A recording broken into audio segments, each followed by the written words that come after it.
The Western world and colonial demonization. Before they stole the land, they stole the sky. Long before iron chains rattled on wooden docks, long before surveyor lines sliced sacred earth into cold commodities, European empires understood a fundamental truth. To subjugate a people, you must first dismantle their cosmos. You cannot merely conquer a world, you must re-engineer the heavens above it. You must systematically transform their gods into monsters, their star mappers into witches, and their ancient ancestral lines into something damned. For millennia, human civilization did not merely look at the night sky, they belonged to it. In the high Andes, the Milky Way was the great celestial river, Mayu, pulsing with life and directing agricultural survival. Across the Yoruba kingdoms, the Orishas were cosmic forces woven through thunder, ocean currents, and the human spirit. In Oceania, voyagers navigated thousands of miles of open ocean using a living mental map of stellar pathways. The sky, earth, and spirit were indivisible. The universe was not a dead stage, it was an interconnected web of consciousness. Then came the conquerors, bearing a radically altered universe, arriving with a world concept sculpted by imperial theology and early Cartesian mechanics. The Western Empire brought a stark, bifurcated vision, a distant, solitary God above, a dead and passive earth below, and humanity standing at the center with a mandate for absolute dominion. Any spiritual tradition that defied this rigid paradigm was not just considered wrong, it was branded an existential threat to the divine order itself. What followed was a campaign of spiritual annihilation. The complex astronomical pantheons of Mesoamerica were reduced to the work of the devil. Sacred codices, repositories of centuries of celestial tracking and agricultural wisdom, were burned in bonfires under church authority. In Africa and Asia, venerated ancestors and nature spirits were recast through a colonial lens as dark magic and demonology. By recasting indigenous cosmologies as demonic trickery, the empire accomplished double victory. It justified extreme violence as a holy liberation, and it stripped indigenous people of their cosmic agency, leaving them detached from the very universe that had nurtured them for centuries. To understand the modern world order, we must look beyond the physical maps of stolen territories and examine the looted skies. The legacy of Western coloni- colonialism is not merely economic or political, it is a cosmic robbery.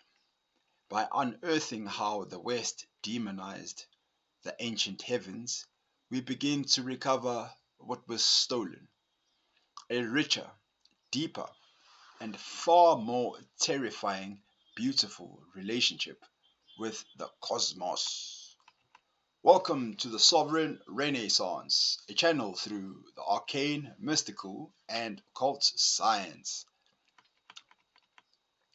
The Western world, primarily through the twin engines of European colonialism and Christian missionary expansion profoundly disrupted and reshaped the cultural and spiritual framework of Africa. By imposing Abrahamic dualism, good versus evil, God versus the devil, onto holistically balanced indigenous worldviews, colonial powers systematically vilified traditional African spiritual systems. This process was not merely a side effect of the empire, it was a deliberate strategy used to dismantle native social structures, enforce political control, and justify imperial rule. The Western demonization of African culture altered the continent's belief system through several major mechanisms. The superimposition of the Western binary. Before colonial intervention, most African traditional religions, or ATRs, operated on principles of dynamic balance, duality, and relational energy. Forces were rarely labeled as inherently good or evil. Rather, spiritual power was understood as neutral, capable of healing or punishing, depending on how it was channeled. Collapse of complexity. Western missionaries flattened this nuanced cosmic view into a rigid binary. Indigenous practices, ancestor reverence, and spirit veneration were categorized wholesale as demonic, satanic, or pagan. The demonization of the trickster. Boundary crossing or neutral deities such as Eshu in Yoruba cosmology or Papa Legba in Vodun were recast as the Christian devil.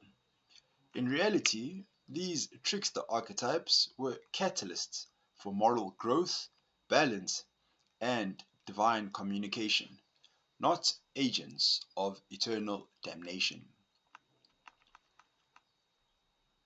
The criminalization of healing and sacred roles.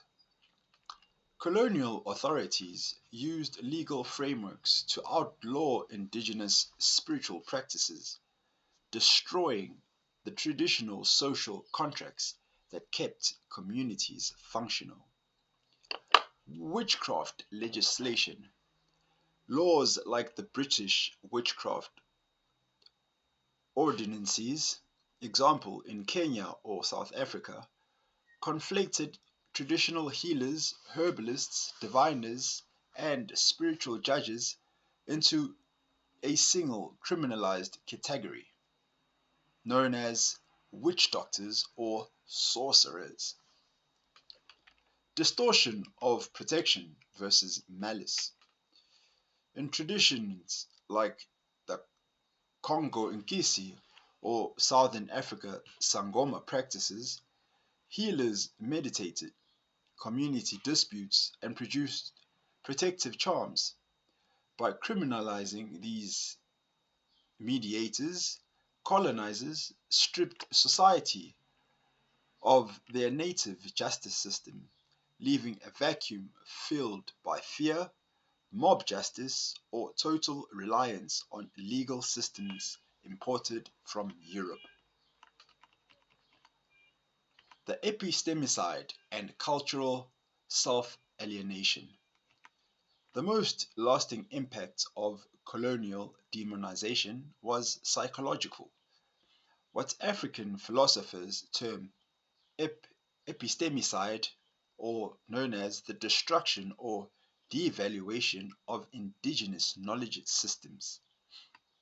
Through missionary schools and colonial education, generations of Africans were taught that their ancestral rites were backward, dirty, and spiritually perilous.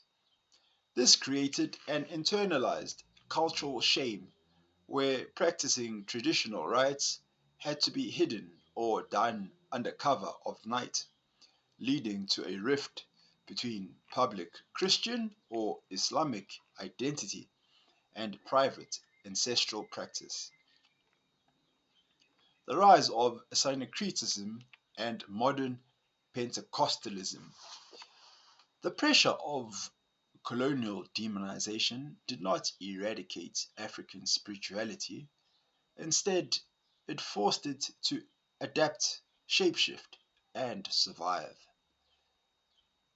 Syncretic movements in the African diaspora and across the continent, indigenous spirits were masked as Catholic saints to avoid persecution, yielding traditions like Santeria, Candomblé, Haitian Vodou, and Aladora Christianity. The charismatic shift.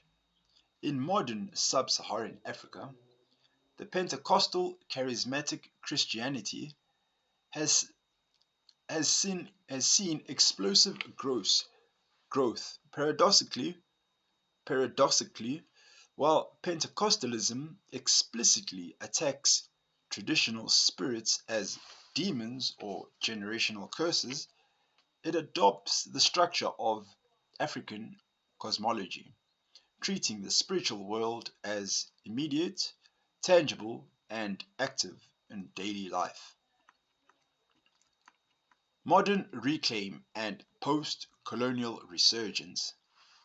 In recent decades, a growing counter movement across Africa and its diaspora has sought to untangle indigenous belief system from colonial distortion. African scholars, practitioners, and cultural historians actively work to decouple sacred African practices from terms like black magic or demonic, reframing them as sophisticated systems of psychology, ecology, ancestral veneration, and philosophy. The modern world didn't escape superstition.